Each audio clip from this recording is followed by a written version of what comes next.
Jesus, boys, we may call it off.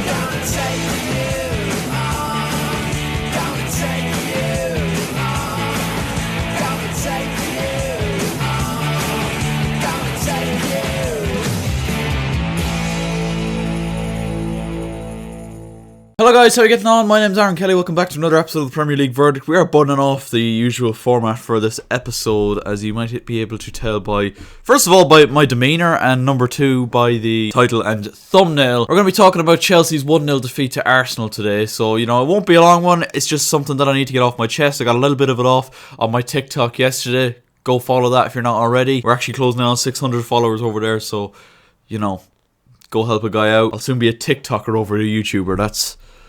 Whoa. So, Chelsea 0, Arsenal 1. Certainly not, you know, the worst result in terms of what I was expecting. I was certainly expecting, if you actually look at my Twitter, which, again, go follow that, link in the description. I said pre-kickoff that I said, basically, I thought Chelsea were going to get hammered. I predicted a 3-0 Arsenal win at Stamford Bridge, something that very rarely happens. A hammering at Stamford Bridge. I know our record against big teams in general over the last couple of seasons has been utterly shit. We just can't seem to perform on the big occasion, or any occasion these days. But the last time Chelsea had beaten Arsenal at Stamford Bridge before yesterday was Maurizio Sarri's first ever home game.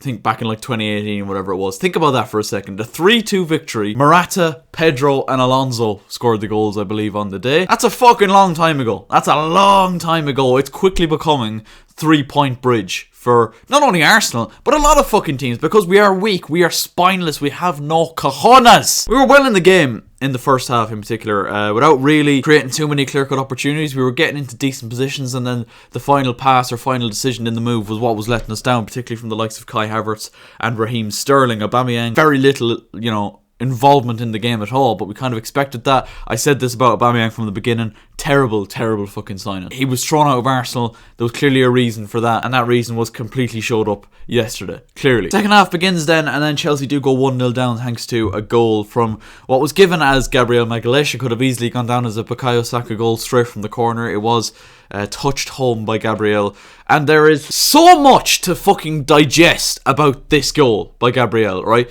The corner from Saka, not a good one. Not a good one. It's like most professional footballers couldn't beat the first fucking man. It actually bounces once, possibly even twice, before Kai Havertz swings and misses at it, and it somehow makes all the way through. Azpilicueta is doing a basic error that under 12s surely wouldn't do at this point, and that is marking the wrong side from a corner. I.e., you know, I can't believe I have to fucking explain this. The goal is here, right? Gabriel is here, therefore Azpilicueta should be marking here, this side of him. Yeah, correct? But Azpilicueta was this side of him. So Gabriel had basically a free run to goal. The ball passes by Cucurella, who's just holding on to an Arsenal player for dear life. Like, do you know what? No matter what happens, if the ball even comes near me, I'm not going near this. I'm marking my man, and I can't be blamed. It goes all the way through, and Gabriel taps it into basically an empty net. Shambolic. Sham fucking bollock. And that might not even be the worst part of this Chelsea defeat, yeah? The corner was our own fault. Thiago Silva tries to dribble out from the back. Nobody fucking wants the ball. He gets tackled and ends up having to make a recovery tackle and concede the corner, which Arsenal then score from. Fucking brilliant. Talk about being the architects of your own fucking downfall. I would argue the worst part about all of this is that when Chelsea went 1-0 down, yeah, usually you would expect your team to show desire, fight, a London derby, to get back into the game, have some sort of plan to look likely to score a goal. We didn't test Ramsdale once. The amount of possession we had actually substantially decreased once we conceded the goal. Why is that? Why is that happening? Seriously, is it down to Potter's tactics, which are questionable at best? Or is it down to these shocking players that continuously throw their manager under the bus? I'm now seeing, do you know what, I'm not even now saying, I'm going to stick to my guns here. I said at the time sacking Thomas Tuchel was a shocking bad decision.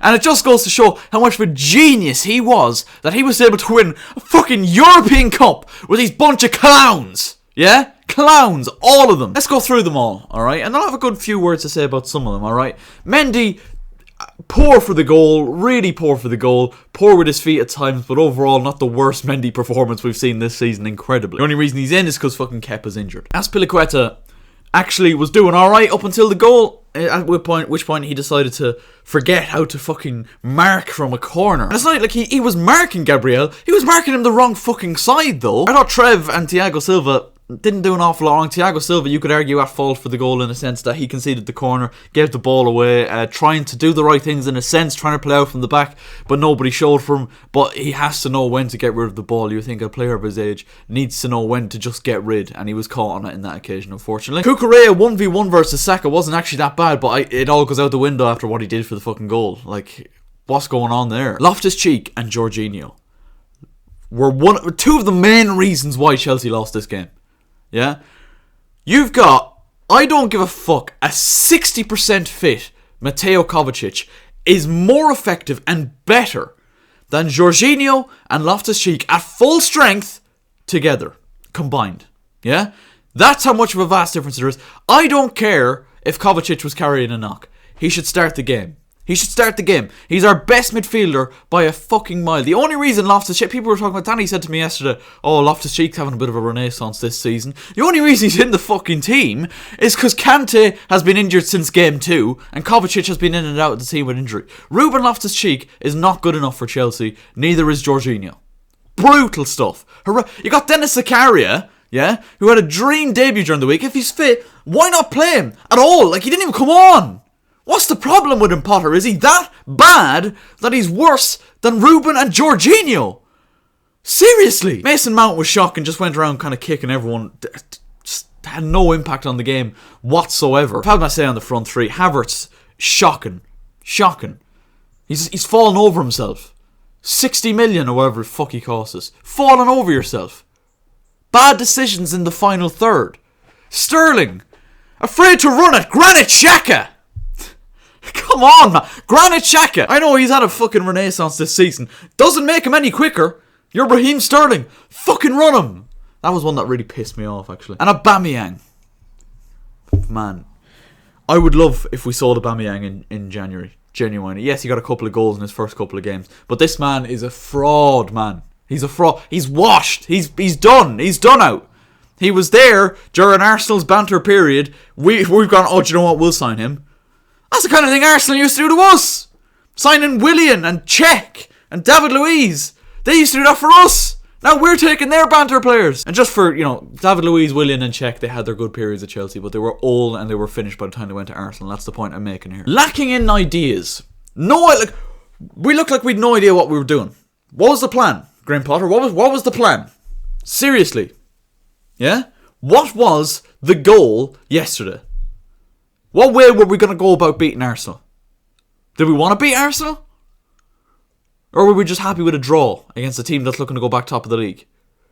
Arsenal weren't amazing yesterday. I'll say that. Probably shaded his second half, but Arsenal weren't at their best yesterday. They were there for the taking yesterday, and my God, we just rolled over and let them take it. They get the goal, and that's it. They completely dominated from when they scored that goal. And that, for me, is the most worrying thing. Not a great game as a whole, but Arsenal got their goal and had the know-how on how to see it out. And this is a young team compared to a team full of European Cup winners. Do me a favour. Leave a like if you enjoyed, subscribe if you're new. See you next time.